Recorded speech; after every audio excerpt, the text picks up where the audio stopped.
pessoal, Engenheiro Luiz aqui, seja muito bem-vindo a mais um vídeo nesse canal. E hoje, pessoal, nós vamos falar sobre esse projeto estrutural. A gente vai falar sobre detalhes de dimensionamento, detalhamento desses elementos que tem na fachada desse projeto. Esse foi um projeto que nós desenvolvemos aqui no escritório em parceria com uma das nossas alunas e engenheira também do time Domini, tá? Camila Gomes.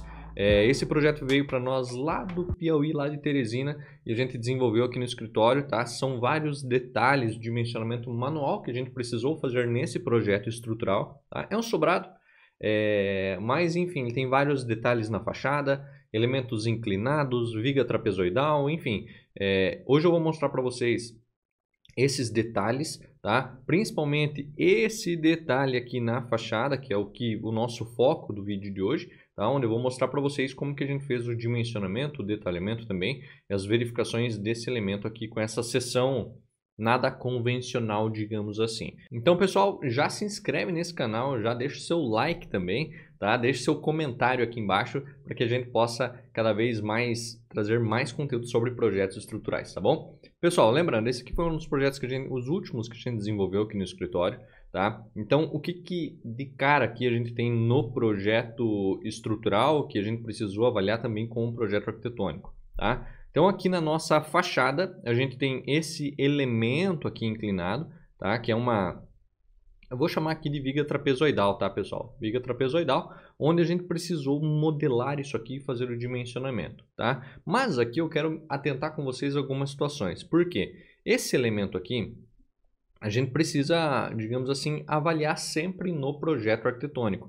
Então, um dos primeiros passos, pessoal, deixa eu só diminuir a tela aqui para vocês. Aqui. Um dos primeiros passos, pessoal, é nós verificar a seção, tá?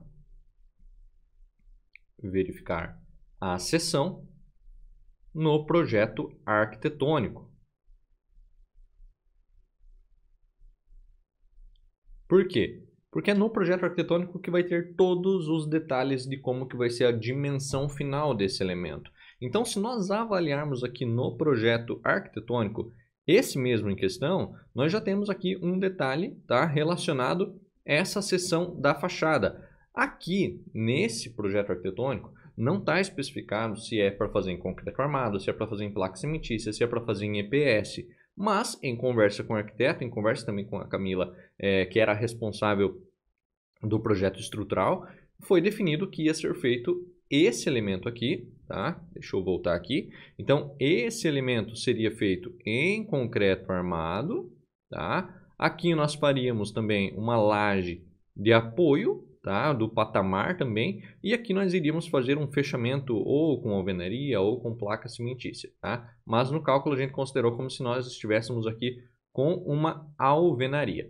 Agora, antes da gente falar da parte de dimensionamento, antes da gente mostrar para vocês como que é feito, quais são as possibilidades, tá, de fazer isso aqui na obra e também interpretar isso aqui no projeto estrutural, tá? Primeiro ponto, pessoal, nós entendemos que nós temos uma seção que é um trapézio, tá? Nossa seção aqui transversal é um trapézio. Então, nós temos o nosso B1, digamos assim, tá? A gente vai chamar de B1. Nós temos a nossa altura do nosso trapézio e nós também temos o nosso B2 aqui. Ficou um pouquinho apertado? Deixa eu escrever aqui. Nós temos o nosso B2, que é essa outra seção.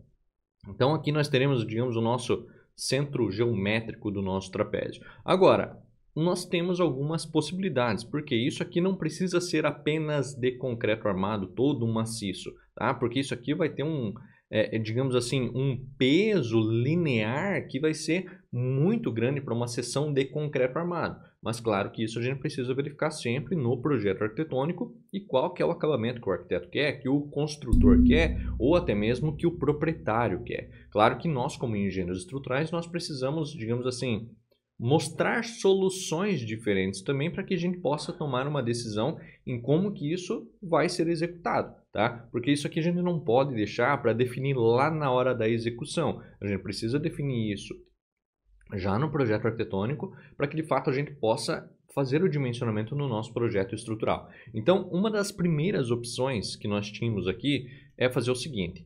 Então, nós podemos aqui ter a nossa seção transversal, onde nós podemos simular aqui como se fosse uma viga normal, tá? Com base e altura, então nós teríamos aqui o cálculo da nossa seção transversal e nós poderíamos aqui também simular como se fosse uma laje, tá? Então nós iríamos considerar aqui uma laje engastada na nossa viga, tá? Isso aqui seria a nossa laje.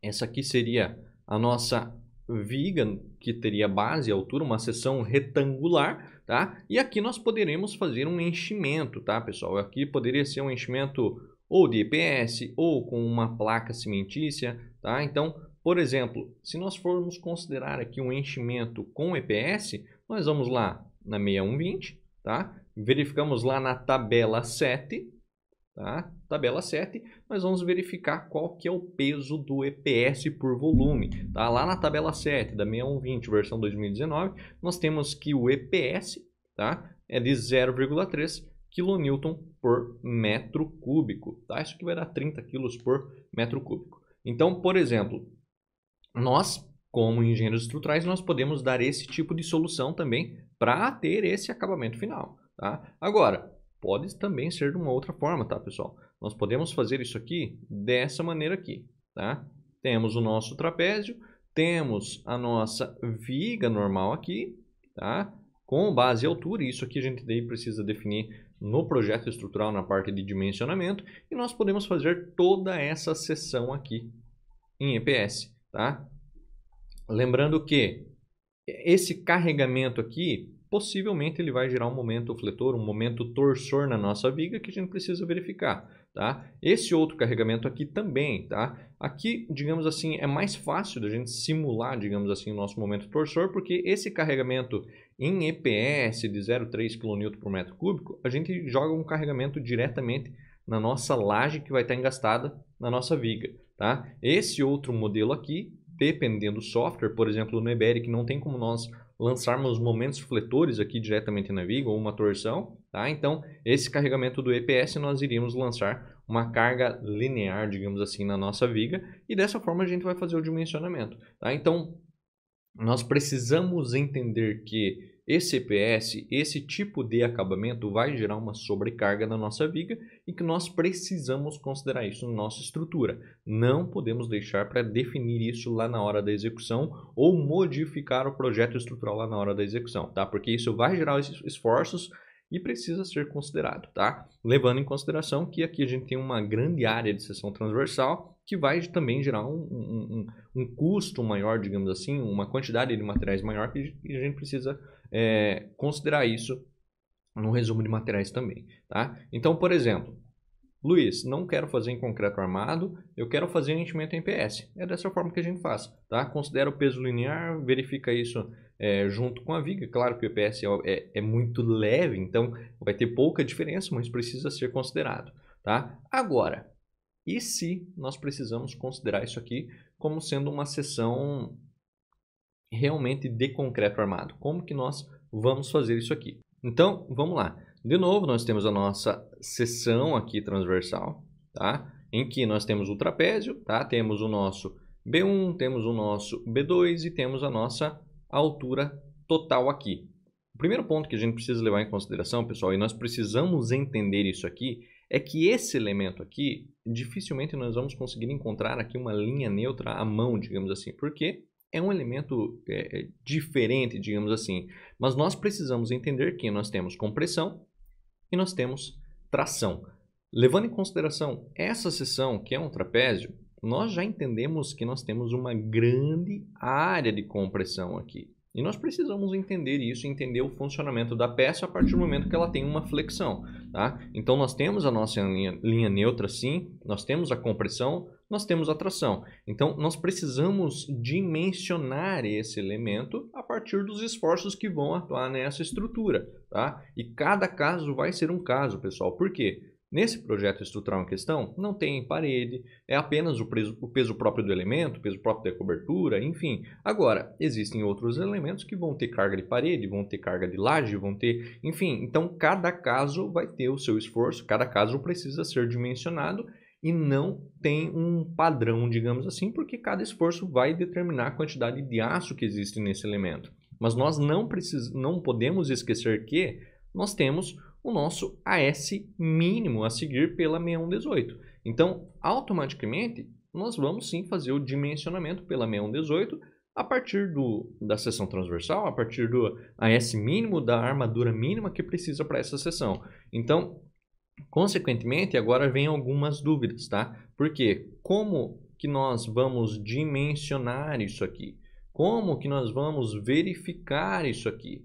Tá? Então, dimensionamento, verificação, detalhamento, tá? Como que nós vamos apresentar isso aqui nas pranchas? Então, todo esse processo é o que a gente vai ver aqui, tá? Porque nós precisamos, de fato, trazer isso para o nosso projeto estrutural, nós precisamos detalhar para que isso aqui seja exequível, tá? Precisa ser quantificado para que seja mostrado isso aqui lá no nosso projeto estrutural na hora de entregar as pranchas, tá? Então, por exemplo, eu trouxe outros exemplos aqui para vocês, tá, pessoal? De como que isso aqui funciona na obra, tá? Isso aqui é em EPS, tá? Isso aqui também é em EPS, pode ser feito em placa cimentícia, e esse aqui é um detalhamento do projeto arquitetônico, no qual vocês conseguem, por exemplo, pegar todas as dimensões para que vocês possam fazer o dimensionamento, tá? Então, por exemplo, aqui nós temos o nosso passo a passo que nós vamos seguir agora para fazer esse tipo de dimensionamento desse tipo de seção, tá? Então, o passo a passo é o seguinte, pessoal. O primeiro ponto, definir a seção transversal, tá? Então, por exemplo, lá no projeto arquitetônico, vocês vão pegar a seção transversal e vocês vão definir exatamente quais são as dimensões, tá? Então, por exemplo, nesse projeto arquitetônico, o que nós poderíamos fazer? Nós poderíamos ou pegar uma viga aqui, tá? Da dimensão da parede e fazer o enchimento com EPS, mas não, o arquiteto quis fazer todo em concreto armado. Então, aqui nós pegamos toda a seção. Então, por exemplo, se nós puxarmos a seção aqui para cima, a gente tem 25, tem 40, tem 90, tá? 90 é muito grande, pessoal. Então, nós precisamos, de fato, considerar isso aqui, porque isso aqui vai gerar um momento torsor, vai precisar ter as armaduras para combater isso, tá bom? Então, a partir do momento que nós definimos aqui, vamos colocar aqui, qual que é o passo 1, tá? Passo 1, definir a seção transversal. E isso aqui, tá? Nós vamos pegar lá no projeto arquitetônico. Sempre, pessoal, sempre no projeto arquitetônico, tá? Então, nosso passo 2 é criar uma seção genérica.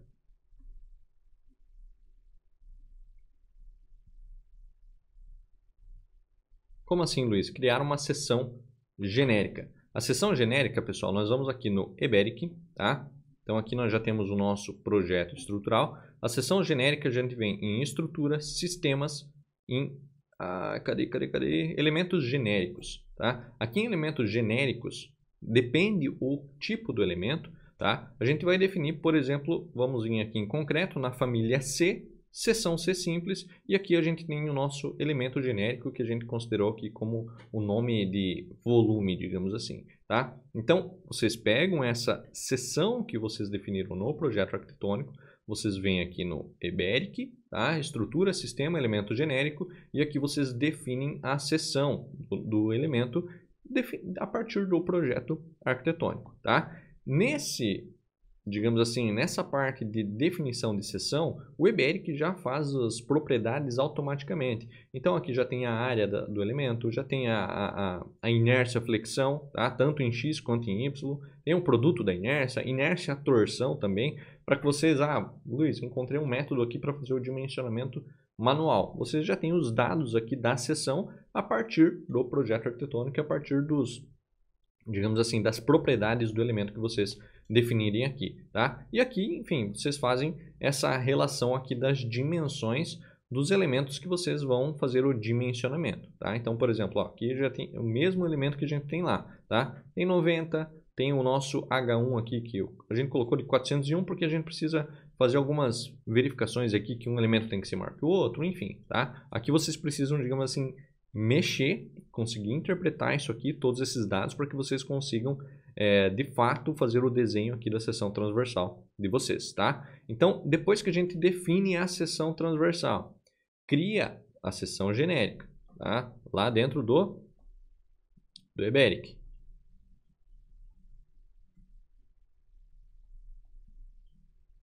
O terceiro passo agora, tá, é a concepção. Então, a concepção estrutural, pessoal, agora é uma relação de como que está o projeto arquitetônico e como que o arquiteto definiu. Então, por exemplo, aqui a gente vai definir, digamos assim, fazer um corte aqui da seção, tá? Para que a gente possa, de fato, encontrar exatamente qual que é a posição, digamos assim, do elemento que nós vamos fazer o lançamento. Então, por exemplo, nesse caso aqui, lá no nível da cobertura, tá? A gente fez o lançamento aqui do nosso elemento genérico, tá? Então, aqui a gente já encontra a família, qual que é o grupo, qual que é a seção, tá? E aqui a gente faz o lançamento da seção conforme a gente faz o lançamento de pilar, lançamento de viga, lançamento de laje. Então, aqui a gente não tem, digamos assim, nenhum truque, tá? É apenas fazer a concepção estrutural do nosso elemento, tá? Agora, o quarto passo, tá, é definir os apoios principais. Por que que eu coloquei isso? Porque muitas vezes, pessoal, deixa eu até escrever aqui antes de explicar. Então, definir os apoios principais. Aqui, pessoal, nós precisamos interpretar que cada projeto vai ter o seu apoio principal, porque cada projeto vai seguir o método domínios níveis, que é o método que a gente ensina a fazer lá no curso, tá? Mas o que que acontece? Nesse caso aqui, eu preciso interpretar no meu projeto estrutural quem que vai suportar esses elementos, tá? Então, por exemplo, esse elemento aqui, ele vai ser um elemento principal na minha estrutura, no qual ele vai receber esforços e vai levar até as fundações, ou esse elemento ele vai ser apenas uma sobrecarga. Eu preciso interpretar isso porque se esse elemento for apenas uma sobrecarga, quando eu for analisar o meu pórtico unifilar, isso aqui não pode estar, digamos assim, recebendo carregamentos. Por quê? Porque ele é apenas uma sobrecarga. Tem apenas o seu peso próprio e apenas vai funcionar na estrutura de modo a moldar o projeto arquitetônico. E isso precisa estar alinhado com o projeto estrutural e com os outros elementos na estrutura. Então, quando eu defino o quê? Esse meu volume, tá? Na minha fachada, ele vai ser um elemento de que não vai ser principal, que vai ser um elemento de sobrecarga, eu preciso definir os seus apoios, tá? Porque senão o software vai me entregar um resultado errado. Então, automaticamente, por exemplo, se eu definir que esse meu elemento na minha fachada, ele vai ser um elemento de sobrecarga, eu preciso ter elementos secundários, tá? Elementos principais, digamos assim, que vão funcionar como apoio. Então, nesse projeto em questão, eu tenho o meu P12, que vai funcionar como apoio, eu tenho o meu P13, que vai funcionar como apoio, e eu tenho o meu P19, que vai funcionar como apoio. Eu preciso interpretar isso antes de fazer o lançamento, antes de fazer o processamento da estrutura, para que, de fato, quando o software me entregar os resultados, eu saiba que os resultados estão corretos, tá? Então, por exemplo, se eu for no meu pórtico unifilar, tá? Eu já vou ter os esforços nesse meu elemento, tá? Momentos fletores, cortantes, esforço normal, enfim, eu já tenho esses esforços, mas eu preciso interpretar se esses esforços estão corretos, tá? Porque de nada adianta o software me entregar um resultado e eu aceitar esse resultado de forma que eu não sei o que está acontecendo na minha estrutura. Então, o que que acontece? Como que a gente fez a concepção estrutural aqui? Percebam que eu tenho pequenas barras de apoio aqui, tá? Tenho a minha viga 309, tenho essa minha viga 307, tenho o meu elemento genérico aqui, tá? E automaticamente percebam que eu tenho alguns momentos fletores negativos aqui, tá? Eu tenho um momento fletor negativo aqui, tenho um momento fletor negativo aqui. Por quê? Porque são os meus dois apoios principais na estrutura. No 3D, isso aqui não tem como visualizar, tá? Mas eu sei que a minha viga 309 e a minha viga 324 são os elementos que vão suportar, tá, a minha sobrecarga na minha fachada. Então, automaticamente, aqui eu defini, tá? Eu defini quem são os meus apoios principais desse meu elemento. Por quê? Porque se eu não definir que a minha viga 309, minha viga 324 e o meu P13 e também o meu P19, eles são os meus apoios principais, eu não vou conseguir pegar os resultados do EBERIC para fazer o dimensionamento manual. Então, por exemplo, aqui eu sei que a minha viga 309, ela vai ter uma armadura negativa excessiva aqui para suportar de fato o meu elemento lá na fachada. Da mesma forma, esse meu consolo curto, digamos assim, que eu tenho aqui, que é a minha viga 324. Tá? Então, automaticamente, eu sei que vai ter armadura ali e o software precisa me entregar isso, ou depois eu vou fazer uma verificação e eu vou fazer um dimensionamento manual. Tá? Porque, de fato, isso aqui é um elemento genérico, a gente não pode confiar, digamos assim, só nos esforços que estão atuando aqui se a gente fizer uma concepção errada. Então, no quarto passo, onde a gente define os apoios principais, é o que vai trazer os resultados da parte de dimensionamento, tá? Que a gente vai levar para um outro software para fazer o dimensionamento, mas isso aqui é um passo muito importante na estrutura, tá? No passo a passo, para que de fato a gente possa interpretar os diagramas e possa ter o resultado correto para fazer o dimensionamento. Tá? Então, definimos os pontos principais na estrutura, fazemos a verificação depois do processamento se de fato eles estão atuando como elementos principais, tá? E aí a gente parte para o próximo passo, que é verificar os esforços. Tá? Então, depois que a gente define isso aqui, a gente vai para o nosso quinto passo, que é verificar os esforços. Eita.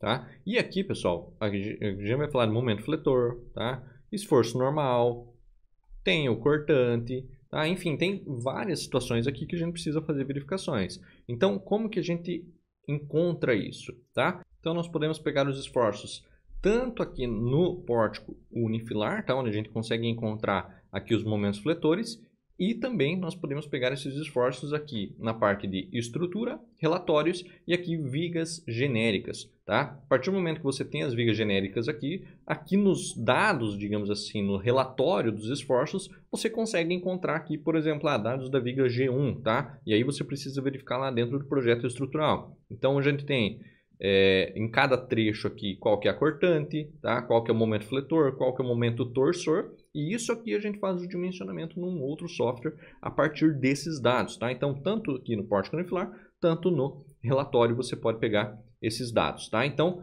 no nosso quinto passo, a gente faz a verificação dos esforços. No nosso sexto passo, tá? Então, depois que a gente faz essa verificação, a gente faz a parte de verificação de fato da seção, tá? Que é a parte de dimensionamento. Agora, o dimensionamento, aqui a gente pode fazer tanto no Excel, tá? Caso vocês tenham um método que vocês possam trazer isso para dentro do Excel, tá? Vocês podem também pegar esses esforços, essa parte de verificação de esforços aqui no F2, caso vocês consigam simular isso aqui dentro do F2, tá? E isso aqui, pessoal, vocês podem também fazer dentro do software da SEC, que é da TQS, tá, pessoal? Que é relacionado à flexão composta oblíqua, tá? Que é um software da TQS, onde a gente faz a definição da seção dentro desse software, tá? A gente inclui aqui os dados da seção geométrica, tá? A gente inclui aqui os valores relacionados à parte de módulo de elasticidade, FCK, qual que é a resistência da armadura passiva. Caso tenha algum tipo de proteção, vocês conseguem também fazer a parte de dimensionamento aqui dentro desse software, tá? Mas é bacana verificar aqui porque as propriedades geométricas são as mesmas que são definidas lá dentro do EBERIC. Então, vocês precisam também, de fato, fazer essa verificação das propriedades geométricas que estão sendo relacionadas aqui dentro do SEC, tá? Do dimensionamento dentro desse software e também lá dentro do EBERIC para que vocês possam fazer essa simulação dos esforços que estão atuando, tá? Então, a partir do momento que vocês pegam os esforços que estão atuando lá no EBERIC e vocês jogam aqui dentro desse software, tá? Com as propriedades geométricas, onde ele faz o cálculo da seção. Então aqui a gente já consegue definir também a posição das armaduras dentro da nossa seção, tá? E aqui, isso aqui a gente precisa fazer uma pré-definição, tá, pessoal, dessas armaduras aqui. E aqui vocês colocam os esforços que estão atuando da mesma forma que no PCalc, enfim, vocês colocam os esforços que estão atuando na nossa seção aqui e você faz o dimensionamento. Então aqui ele já vai dar o diagrama de interação também relacionado à carga e a momento fletor, tá, da seção, já dá também a área de aços calculada, enfim, é bem bacana aqui, tem a parte de deformação da seção. É bem legal aqui, pessoal, vocês já conseguem fazer toda a parte de dimensionamento aqui dessa seção, tá? Para que de fato vocês possam fazer a verificação da seção transversal a partir dos esforços ou do pórtico unifilar ou lá do relatório, tá? Então depois que vocês fazem toda a parte de dimensionamento aqui dentro do software, aí a gente faz a parte de detalhamento, a parte de finalização disso aqui que é a apresentação, tá? Então detalhamento, pessoal, vamos lá.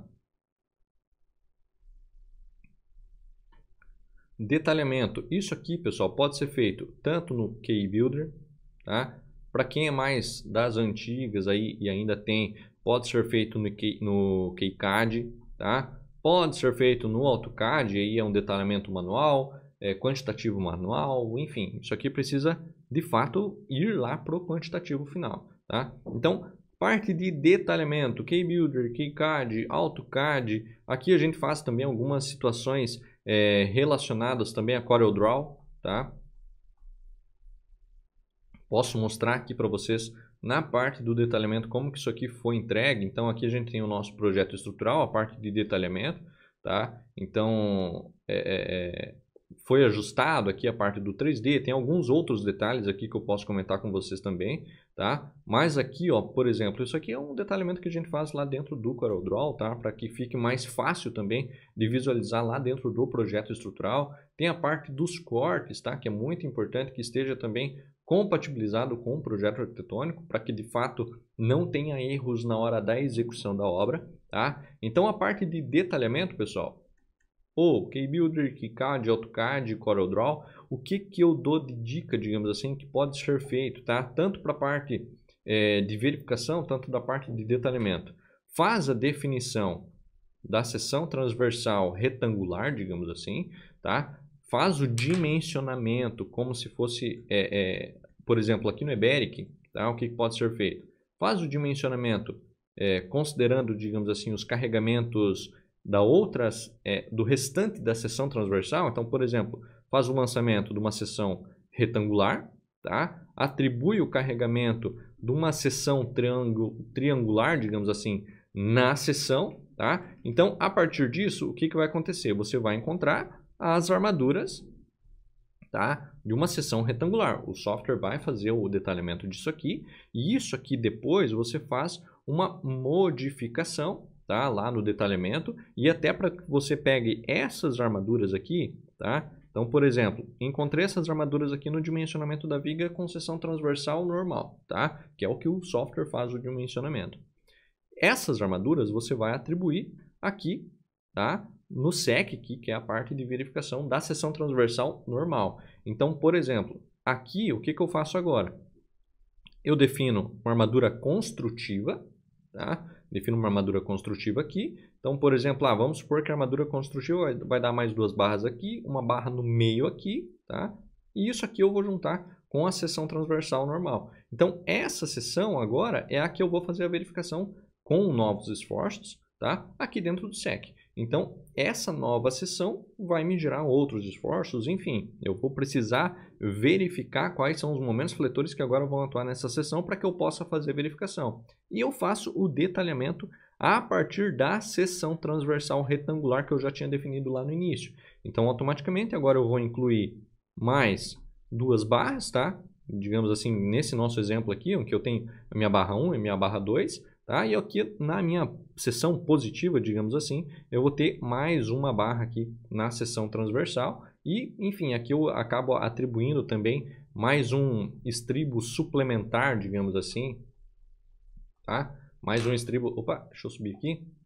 Mais um estribo suplementar, que é para fazer a parte construtiva, digamos assim, tá? Então, suplementar. Então, se a gente for pegar aqui na parte de detalhamento, eu defini a minha seção transversal, tá? Fiz o detalhamento, depois eu faço essa junção, digamos assim, aqui na parte do CAD, ou no KeyBuilder, ou no KeyCAD, enfim, tem várias situações aqui que a gente pode atribuir essa parte de detalhamento, tá? Então aqui a gente tem a parte nova da seção transversal, o estribo suplementar, enfim, toda a parte de dimensionamento conforme precisa ser feito. Claro que aqui a gente tinha uma outra relação, tá, pessoal? Porque aqui a gente vinha com uma viga de 80, a gente subia para 1 metro aqui, depois a gente vinha para essa outra seção transversal aqui. Agora, Luiz, por que que teve isso aqui? Por que que isso aqui aconteceu na minha estrutura, tá? O fato é que nessa seção aqui, ao invés de nós fazer, digamos assim, como que eu tinha um vão de 4 metros mais ou menos, ao invés de eu fazer uma seção de uma viga de 40,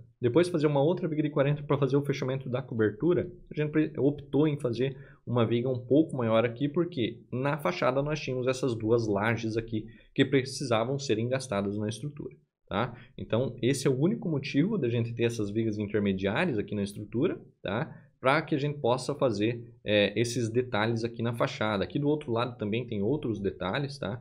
No qual a gente tem vigas intermediárias, lajes intermediárias, viga superior com uma laje que ela está de 40 mais ou menos, 40 de espessura, tá? E aqui ainda tem um outro detalhe aqui no projeto estrutural, deixa eu mostrar aqui para vocês.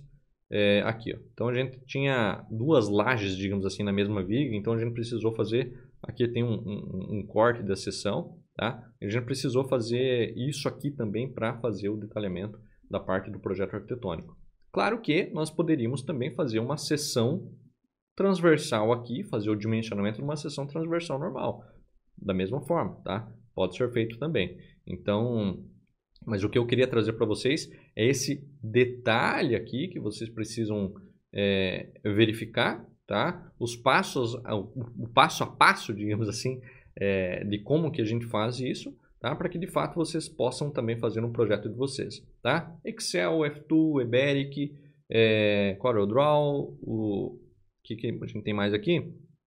Esse SEC aqui, para vocês podem fazer o download, vocês podem utilizar, tá? Para que de fato vocês também entendam como que isso é feito na prática, tá, pessoal? Esse aqui foi um projeto que a gente entregou essa semana lá para Teresina, no Piauí, uma parceria com uma das nossas alunas, a engenheira a Camila Gomes, e eu queria trazer aqui para vocês para que de fato vocês tenham essa informação também de como que é feito, tá bom? Pessoal, eu espero que vocês tenham gostado. Já se inscreve nesse canal, se isso aqui fez sentido para vocês, deixa o like também, compartilhe esse vídeo com mais pessoas que precisam saber dessas informações. Eu espero que vocês de fato tenham gostado. Um grande abraço e até a nossa próxima aula.